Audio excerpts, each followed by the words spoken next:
Okay, my name is Bobby Vaught. Don't forget to hit the subscribe button tomorrow.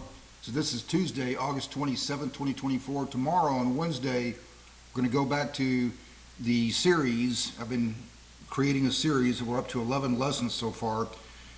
Everything you need to know to understand investing. And we're going to do lesson 12 tomorrow. I'll put a link to lesson 1 in the description below if you're interested, so you can go back to lesson 1, and then each lesson has a link to the next lesson. So, but that's not today. I do those videos twice a week. Tomorrow will be lesson 12. Today we're just kind of discussing economics and various things, a little bit different than studying investing. Marx's labor theory of value. Karl Marx. When I was in high school, so this is 2024, so this would have been late 1970s, 1978, 79, somewhere around in there. I was that nerdy kid that I was 17 years old, 18 maybe. I was that nerdy kid that I would go to the school library. I was reading all kinds of things. I would read Karl Marx's Communist Manifesto. So I don't remember, it's been 45, 46 years since I read it. I don't expressly remember whether Karl Marx mentioned the labor theory of value in the Communist Manifesto. He may have, I'm guessing yes. It's been a long time since I read the book. So this was what he expressed in the labor theory of value in his other major piece, Capital, 1867. Labor theory of value. It's one of the #1 reasons why Marxist economics just failed. Labor theory of value. The labor theory of value is a major pillar of traditional Marxian economics, which is evident in Marx's masterpiece, Capital, 1867.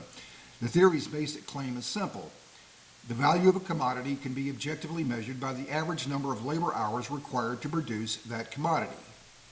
Let's read that again. The value of a commodity can be objectively measured by the average number of labor hours required to produce that commodity. If you start looking up labor theory of value, you're going to find different definitions. Some of them worded slightly differently, but without really materially changing the meaning of the theory. In this one it says, the price of a good is determined by the amount of labor needed to produce it. In essence, the value of a product should reflect the labor required to create it. Okay, let's analyze this. In summer of 1971, I was 10 years old. My father had died when I was in 1969, when I was 8. My mother remarried. My stepfather had told me I was going to start making some money mowing yards. I was 10 years old. My stepfather had told me that I could mow as many yards as I wanted, and he would pay for the gas. I thought, oh, cool, yeah, good deal for me, right? It was a good deal. So in any event, I had at one time as many as 6 yards that I mowed in 1 week. That wasn't all the time. It was typically more like 2 or 3, maybe 4, but the most yards that I remember mowing in 1 week was 6 yards, $5 a yard. So 6 times 5, the most I made was $30. I typically made maybe 15 or 20. But yeah, $30. I was 10 years old in 1971. I thought I was in high cotton, man. I mean, I was like, yeah, look at all this money. So what I didn't do, however, maybe it took me, I don't know, let's say an hour to mow a yard. I was 10 years old. It probably took me a little longer than that, but let's just call it an hour. What I didn't do was go to one of the customers and say, how about I take 100 hours to mow the yard. I'll use a pair of hand clippers. It'll take me 100 hours, 100 labor hours to mow this yard. And so instead of paying me $5, you pay me $500. One of the customers, if I'd said that to one of the customers, any of those customers, they would have thought I'd lost my mind, and rightly so. We all understood instinctively. I understood instinctively when I was 10 years old, just as you understood instinctively when you were 10 years old, even younger than that. You understood that the amount of labor needed to produce something is not what gives something value. If I'd gone to one of those customers and said, I'll take 100 hours to mow your yard using a pair of hand clippers, so you pay me $500 instead of five, would have thought I'd lost my mind. Why? Because that methodology of using the hand clippers does not add any value to the finished product, finished good. It's still just one mowed yard. I think it was Milton Friedman. He told a story one time. It could have been an apocryphal story. I'm not sure if it was. Doesn't really matter. It doesn't change the point materially. But so he probably was just an apocryphal story, but I'm not really sure. Anyway, so he's at this work site, and about 10 or 15 men are digging a hole with shovels. To what purpose? Not really material to the point here. I don't know, maybe laying a foundation, whatever. They're digging a hole. And Friedman notices this piece of equipment over on the side that's idle. It could be used to dig the hole a lot faster. So Friedman asked the foreman the obvious question. He says, well, why aren't you using this piece of equipment over here, this big machine, and boom, boom, dig the hole faster? Foreman responds, he explains, well, this is not just about digging a hole, it's about labor. To which Friedman responds, oh, well, why don't you just use spoons then? Regardless of whether you're using spoons, shovels, or this big piece of equipment, hand shovels or this big equipment shovel, you would end up with the same product, one good, the same hole. The Luddites, it's been a long time since my high school and college history classes, so I don't remember the exact time frame. I'm guessing probably about the 1830s, give or take. The Luddites were these people who, they were interested in serving themselves exclusively, is what it really amounted to. So they saw this, Luddites were people who saw these machines and they saw mass production getting cranked up. We're in the Industrial Revolution, and capitalism is creating a middle class. Capitalism has brought more people out of poverty than any other economic system in the history of the world. At one time, it may have taken you, a week to earn enough money to go buy a pair of shoes. Why? Because a cobbler had to sit there and painstakingly make a pair of shoes. Now it might take you, one day perhaps, or maybe two, depending on what your work is, and depending on what shoes you want. It might take you one day's worth of work to, earn enough to go buy a pair of shoes.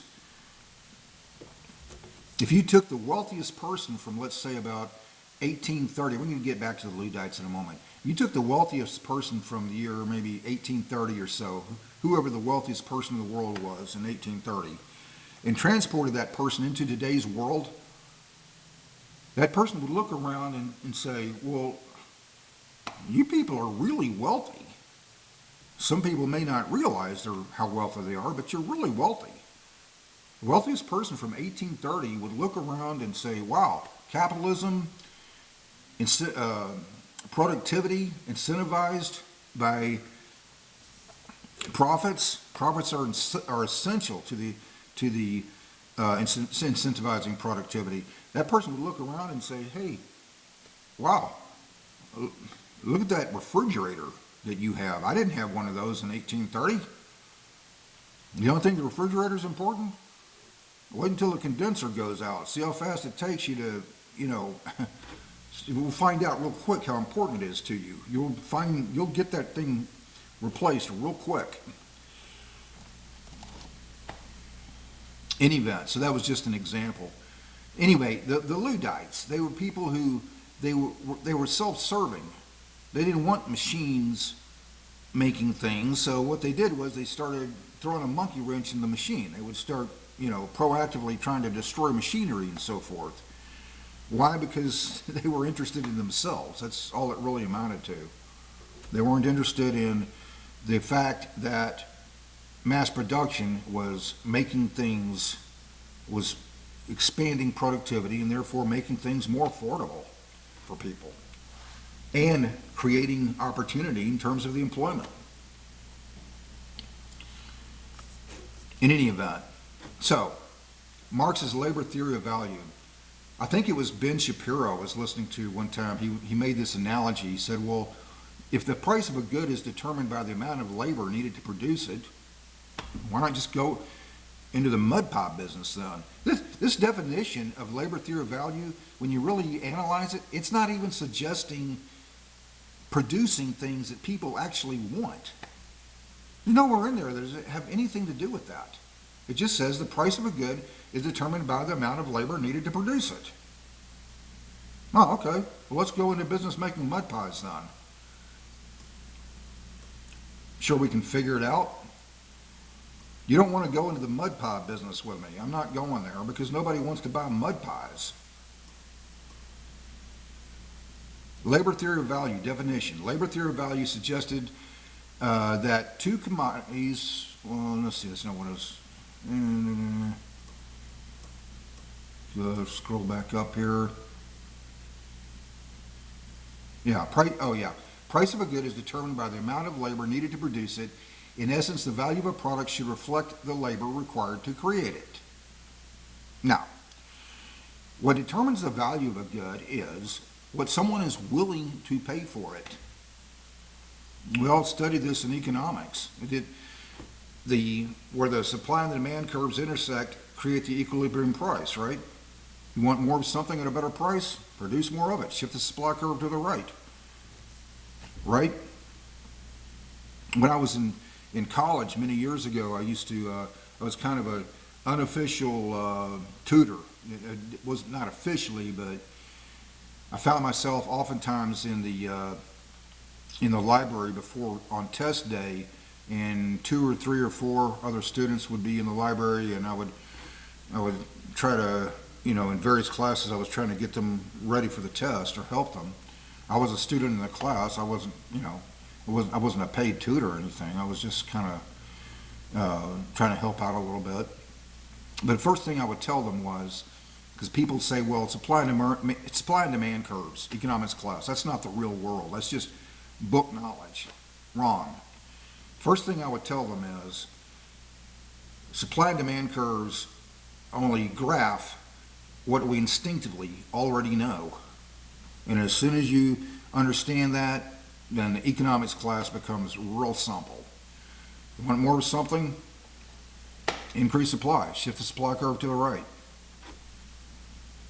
In any event, the price of a good is not determined by the amount of labor needed to produce it for all the reasons just explained. And the price of a good is determined by what someone is willing to pay for it. So, in any event, we're going to just stop right there. If you're interested, hit the link to the everything you need to know to understand investing, lesson 1. If you're new to this channel, it's going to take you all the way through. You'll have links all the way through to lesson 11, and I'm going to do lesson 12 tomorrow on Wednesday. I'm not really sure what the topic is yet. I have a lot of different things that I still need to cover on that, but it's going to be something important, whatever it is. So anyway, until then, hope life is treating you well. Until next time, see you then.